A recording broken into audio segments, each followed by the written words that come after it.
Elena Ros-Lehtinen. Thank you so much, Chairman Smith and Chairman Salmon, as well as the ranking members, Ms. Bass and Mr. Sherman, for bringing to our subcommittees this important hearing, and a special thank you to our esteemed witnesses. Mr. Pooley and Dr. Brown are two brave whistleblowers who have sacrificed much in their personal and professional lives in order to shed light on the misconduct of the World Intellectual Property Organization, WIPO, and its Director General. I am grateful to you both for being here to finally give your testimony today. This has been a long time coming.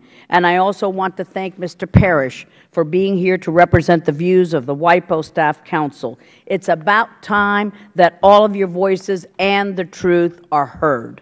When I first began investigating WIPO's illegal transfers of technology to Iran and North Korea almost 4 years ago, our committee could not have known to the extent that the WIPO's misconduct took. We were just scratching the surface. We also could not have known to what length the Director General Gurry would go to silence his critics.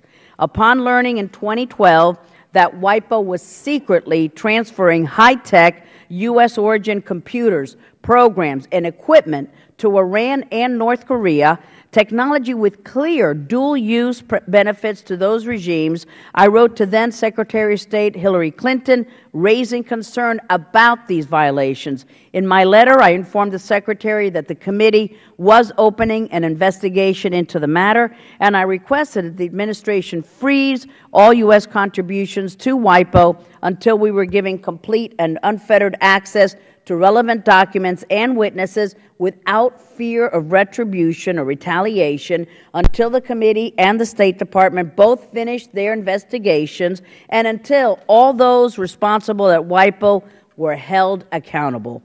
These illegal transfers violated WIPO rules, and which require prior disclosure to member states before authorization. If known ahead of time, WIPO member states and undoubtedly U.S. representatives to the organization would have objected due to national security concerns. Even worse, these transfers violated both U.S. sanctions and UN Security Council resolutions, laws designed to prevent the regimes in Tehran and Pyongyang from getting their hands on dual-use technologies.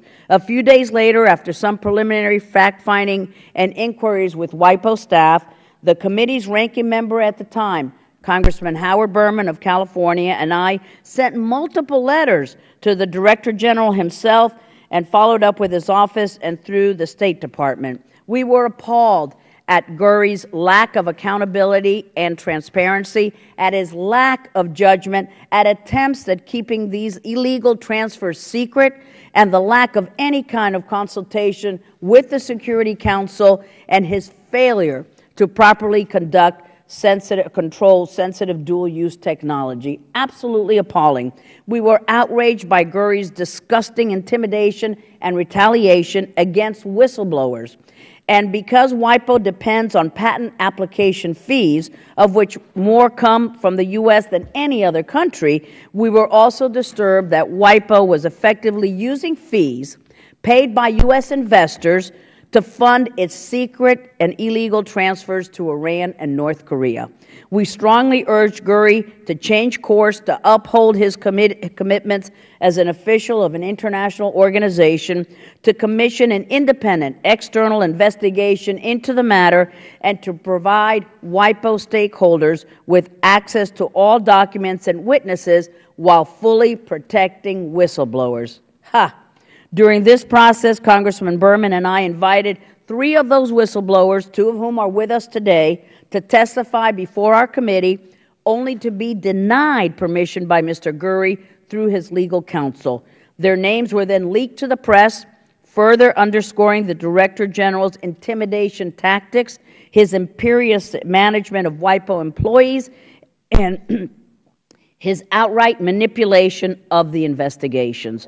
Day after day, month after month, Mr. Gurry failed to provide access to key documents, denied interviews to key witnesses with key witnesses, and even sought to interfere with the State Department's cooperation with our committee.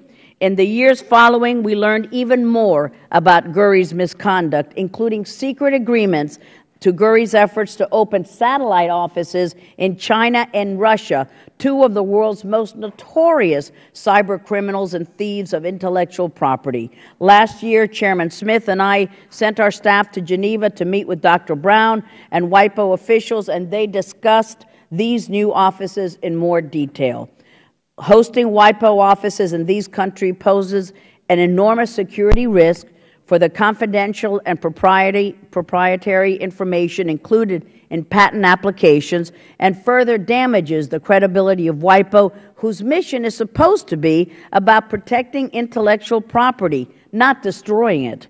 We learned from our witnesses about Guri's potential vote buying and nepotism, about his proposal for a WIPO satellite office in Iran, about his involvement in the theft of WIPO employees' personal items to extract their DNA, and about his retaliation against Mr. Pooley and Dr. Brown, as well as the eventual firing of Mr. Monsef Khatib, the former president of the WIPO Staff Council.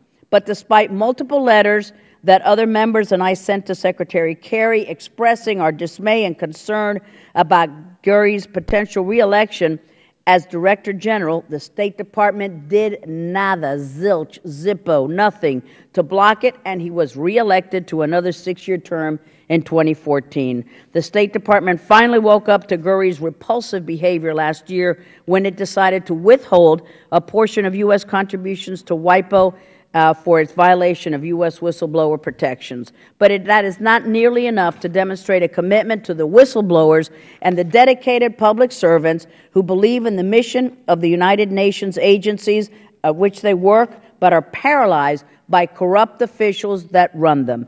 And it is not nearly enough to deter the Director General and others like him in the broken UN system from continuing to engage in disgraceful and dangerous behavior. I know that our witnesses have some excellent recommendations for both Congress and the State Department on reforming WIPO and the entire UN. I look forward to hearing from them and discussing how we can not only make these UN agencies more transparent and accountable, but ensure that they are protecting their employees and working toward the missions for which they are funded. And with that, Mr. Chairman, I would like to ask for unanimous consent to insert into the record the letters that we have written from this committee sent on this important matter. I'd also like to thank our former ranking member, Howard Berman, for his leadership on this issue, as well as the committee staff who led the effort into the initial investigation, Dr. Yelem Poblet, our former staff director of the committee, Harold Reese, the former chief investigator of the committee, and Shanna Winters, counsel for Mr. Berman. Thank you, Mr. Smith. The objection is awarded. Thank you. Thank you, Chairwoman Ileana Ros-Lehtinen, for not just the powerful statement, but for all of these Herculean efforts years to date. And we've got to get success on this. And again, our next hearing will be with the State Department. I'd like to yield to Ranking Member Bradshaw.